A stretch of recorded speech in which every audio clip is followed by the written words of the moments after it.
குரு பெயர்ச்சி பலன்கள் 2024 டு 2025. கும்பம்.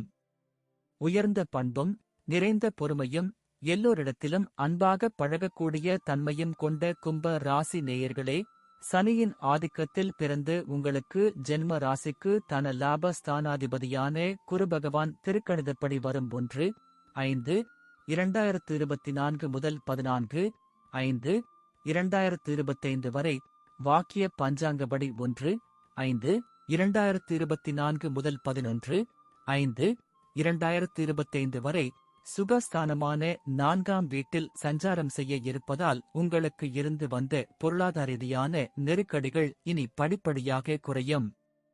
பணவரவுகள் சற்று சாதகமாக இருந்து உங்களின் அன்றாட தேவைகளை எளிதில் பூர்த்தி செய்ய முடியும். கடந்த கால நெருக்கடிகள் சற்று குறையக்கூடிய நிலையானது வரும் நாட்களில் உண்டு.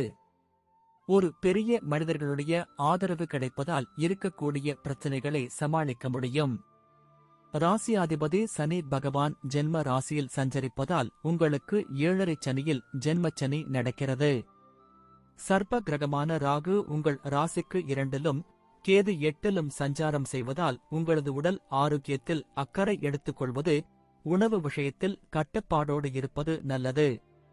பேச்சால் வீண் பிரச்சனைகள் ஏற்படக்கூடிய நேரம் என்பதால் எந்த ஒரு செயலில் ஈடுபடுகின்ற பொழுதும் ஒரு முறைக்கு பல முறை யோசித்து செயல்படுவது நல்லது. முடிந்தவரை மற்றவர்கள் விஷயத்தில் தலையிடாமல் இருப்பது மிகவும் உத்தமம். குரு பெயர்ச்சி கிரக நிலைகள். கொடுக்கல் வாங்கல் விஷயத்தில் மிகவும் எச்சரிக்கையாக செயல்பட்டால்தான் தேவையற்ற நெருக்கடிகளை சமாளிக்க முடியும். அதிக முதலீடுகள் கொண்ட செயல்களை தற்காலிகமாக தவிர்ப்பது, மற்றவர்களுக்கு வாக்குறுதி கொடுக்காமல் இருப்பது நல்லது. தொழில் வியாபாரத்தில் கடந்த ஆண்டு ஒப்பிடுகின்ற பொழுது வரும் நாட்களில் படிப்படியான முன்னேற்றங்கள் இருக்கும் என்றாலும் வேலையாட்கள் தேவையற்ற நெருக்கடிகளை உண்டாக்குவார்கள். ஒரு சில நேரங்களில் நீங்களே நேரடியாக செயல்பட்டால்தான் சில முக்கிய செயல்களை குறித்த நேரத்தில் செய்து முடித்து வாடிக்கையாளர்களிடம் நல்ல பெயர் எடுக்க முடியும். தற்போது கிடைக்கக்கூடிய சின்ன வாய்ப்பையும் தவறவிடாமல் கவனமாக செயல்பட்டால் விரைவில் ஒரு நல்ல நிலையினை அடைவதற்கான வாய்ப்புகள் ஏற்படும். தொழில் ரீதியாக உங்களுக்கு இருந்து வந்த சட்ட தொடர்பான பிரச்சனைகள் எல்லாம் வரும் நாட்களில் சற்று குறைந்து மன நிம்மதி உண்டாகும். குடும்பத்தில் அசையும் அசையா சொத்து வகையில் சுப செலவுகள் ஏற்படும்.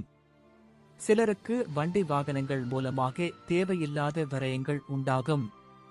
ஒரு சிலர் வீடுகளை பழுது பார்ப்பதற்காக செலவு செய்ய நேரிடும். உத்தியோக ரீதியாக உங்களுக்கு இருந்து வந்த நெருக்கடிகள் சற்று குறைந்து தற்போது மன நிம்மதியுடன் பணிபுரியக்கூடிய வாய்ப்புகள் உண்டாகும்.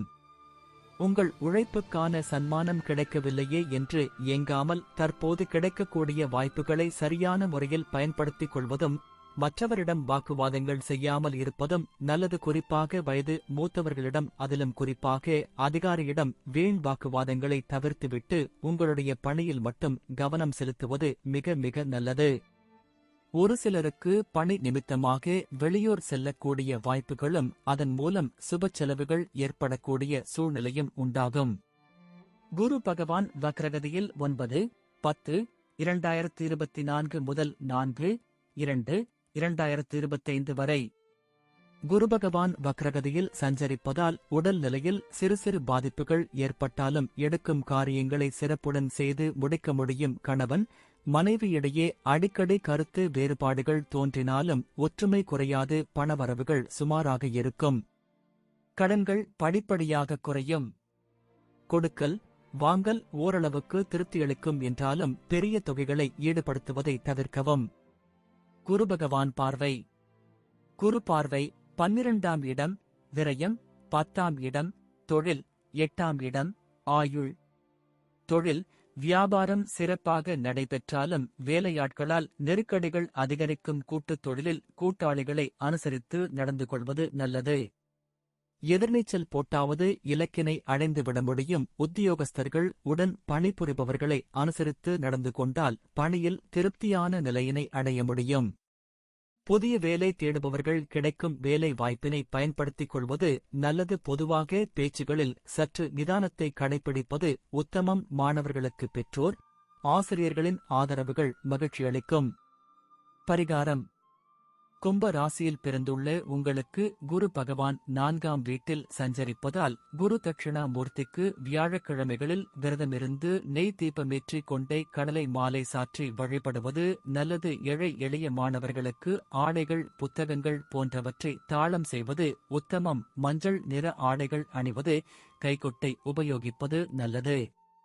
ஜென்ம ராசியில் சனி சஞ்சரித்து ஜென்மச்சனி நடைபெறுவதால் சனிக்கிழமை தோறும் நல்லெண்ணெய் ஸ்நானம் செய்து சனி பகவானின் ஆலயத்திற்கு சென்று சனி பகவானுக்கு கருப்பு நிற வஸ்திரம் சாற்றி சங்கு மலர்களால் அர்ச்சனை செய்து வழிபட்டால் நன்மைகள் பல உண்டாகும். சனிக்கிழமைகளில் அருகில் இருக்கும் பெருமாள் கோவில்களுக்கு செல்வதும் நல்லது. உங்களுக்கு 2 ராகு 8 கேது சஞ்சரிப்பதால் ராகு காலத்தில் துர்க்கை அம்மனுக்கு எலுமிச்சம் பழத்தில் விளக்கேற்றி கஸ்தூரி மலர்களால் அர்ச்சனை செய்வது, சர்ப்பேஸ்வரரை வழிபடுவது, பைரவரை வணங்குவது, மந்தாரை மலர்களால் ராகுவுக்கு அர்ச்சனை செய்வது, கேதுவுக்கு பரிகாரமாக தினமும் விநாயகரை வழிபடுவது, செவ்வல்லி பூக்களால் கேதுவுக்கு அர்ச்சனை செய்வது, சிவ பஞ்சாட்சர ஸ்தோத்திரம் கூறுவது உத்தமம். அதிர்ஷ்டம் அளிப்பவை எண் 5, 6, 8. கிழமை வெள்ளி சனி.